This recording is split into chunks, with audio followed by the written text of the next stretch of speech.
मुझको राणा जी माफ करना। Hello everyone, welcome back to my channel. তোমরা সবাই কেমন আছো? আশা করি ভালো আছো। আমিও ভীষণ ভালো আছি। তো তোমরা প্রথমত দেখেই বুঝে গেলে স্পেশালি ব্লগটা আসছে কিসের। তো আমাদের দিয়ান পাপা দেখতে দেখতে না দেখো 1 বছরের হয়ে গেল, আর ওর এটা হচ্ছে 1st হ্যাপি বার্থডে। তাই জন্য তার পাপা রাত্রি 12টার সময় একটু ছোট্ট করে আয়োজন করেছিল কেক কাটিংয়ের, আর যেটাতে ও ভীষণ খুশি হয়েছে। দেখো তোমরা দেখলেই বুঝতে পারবে, ওর না কেক খেতে এত পছন্দ করছে। তো এটার 1st হ্যাপি বার্থডে 12টায় সেলিব্রেশন করেছি আমরা। পরের দিন সকালবেলায় দেখো আমরা সবাই মিলে চলে গেছিলাম মায়ের মন্দিরে, মা মনস্কামনা মন্দিরে পুজো দিতে। পুরো ফ্যামিলি আমরা সবাই মিলে গিয়েছিলাম পুজো দিতে, দিয়ান পাপার জন্মদিনে স্পেশালি তাই। আর মায়ের কাছে গিয়ে আমার একটাই চাওয়া যে আমার সন্তান যেন সুস্থ থাকে, ভালো থাকে, একজন ভালো মনের মানুষ হয় সে, বা ভালো মতো বড় হতে পারে। আর কি চাই একজন মা হয়ে আমি, বলো? তো আমার এখানে পুজো দিচ্ছি এবং মাকে প্রণাম করছি। আর দেখো দিয়ান পাপা আমাকে টুকটুক করে দেখছে যে মাম্মি এটা কি করছে। পুজো দেওয়া ফাইনালি আমাদের কমপ্লিট। এখন টোটো ধরে যাচ্ছে বাড়ির পথে, কারণ বাড়িতে ভীষণ কাজ। ঝটপট করে গিয়ে দিন পাপার খিদে পেয়েছে, খাবার সাজিয়ে দিতে হবে, এটা হচ্ছে ভীষণ একটা বড় কাজ। তো বাড়ি এসে ঝটপট করে থালা সাজিয়ে দিয়েছে। প্রথমেই আশীর্বাদ করতে বসেছে ওর দাদু ভাই। প্রথমে বড় থেকেই শুরু হোক, বড়রা প্রথমে আশীর্বাদ করবে, তারপরে আমরা সবাই এক এক করে আশীর্বাদ করবো আমাদের সোনা দিয়ান পাপাকে। আর শোনো, তোমরাও আশীর্বাদ করো আমাদের ছোট্ট দিয়ান পাপাকে। সে দেখতে দেখতে 1 ইয়ারের হয়ে গেল। তোমরা আশীর্বাদ করো সে যেন ভালো থাকে, সুস্থ থাকে, একজন ভালো মনের মানুষ হয়। তোমরা সবাই প্রাণ ভরে আমার সোনাকে আশীর্বাদ করো। এর থেকে বেশি কিছু আর আমার চাওয়া নেই গো। দেখো এখানে দিয়ান পাপাকে এবার আমি আশীর্বাদ করতে বসেছি, তারপরে বসবে তোমাদের দাদা ভাই। সবাই এক এক করে আশীর্বাদ করছি সে যেন ভালো থাকে। আর আমি এখানে দিয়ান পাপাকে আশীর্বাদ করছি, আর পাশ থেকে দাদু ভাই কি বলছে জানো, যে হ্যাঁ ভালো করে আশীর্বাদ করো, সামনের বছর যেন ঘুরে আস্তে আস্তে ওর আবার একটা বুনু হয়ে যায়। তখন আমি কি বলছি জানো, সামনের বছর ঘুরতে হবে না, এবছরই যেন হয়ে যায়। দেখো এবার তোমাদের দাদা ভাই আশীর্বাদ করতে বসলো। আর ও না বিরক্ত হয়ে গেছে, ওর খিদে পেয়ে গেছে, কারণ বেলা অনেকটা হয়ে গেছে। তো তাই জন্য না ও বসে থাকছে না স্থিরভাবে, ও ঠাম্মিকে ধরে ধরে দাঁড়িয়ে যাচ্ছে। আর সবাই উলু উলু দিচ্ছে, তো ও বেশ মাঝে মাঝে আনন্দ পাচ্ছে, আবার বিরক্ত হয়ে যাচ্ছে, কারণ ওর পেটে খিদে আছে। এখন ওর পাপা ওকে জল খাইয়ে দিয়েছে, জলটা তো ভালো মতো খেলো, বাট ওর পাপা আশীর্বাদ করার জন্য ওকে আশীর্বাদ করে টাকাটা দিচ্ছে, বাট ও হাতে নেবে না। ভালো করে দেখো, ও হাতে কোনো মতে ধরবে না, জোর করে ধরালেও ফেলে দিবে। মানে ওর এই জিনিসটা যেন ভালো বলতে পারো, মানে আমি মা হয়ে এটা বলছি না, মানে ও টাকা কারো কাছ থেকেই নেয় না।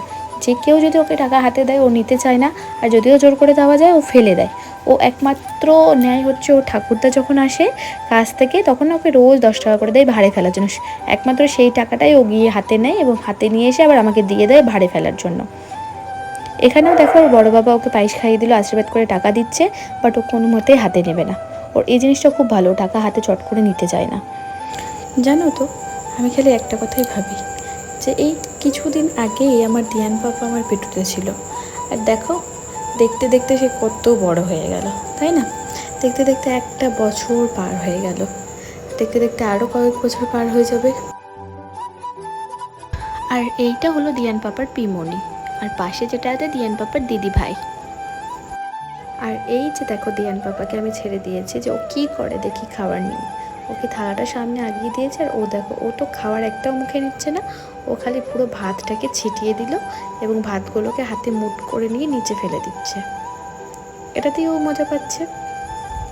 তো চলো আমাদের দিয়ান পাপা এখানে এখন ভাত খাওয়া দাওয়া করুক, আমাদের দেখা হচ্ছে সন্ধেবেলায়।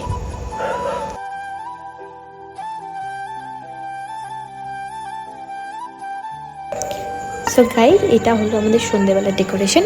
তো এখন দিয়ান পাপাকে নিয়ে আমরা কেক কাটবো। তো চলো তোমরা কেক কাটা দেখো।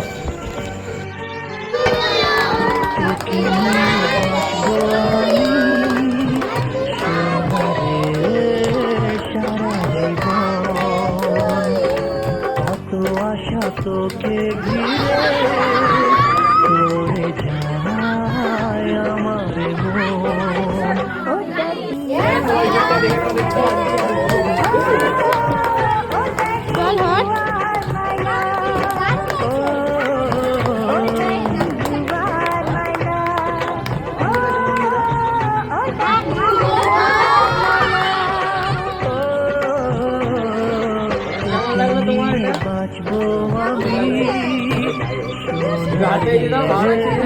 সারা জীবন তোকে ঘিরে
के सो गई। मुझको राणा जी माफ करना, गलती मारे से हो गई। मुझको राणा जी माफ करना, गलती मारे से हो गई। मुझको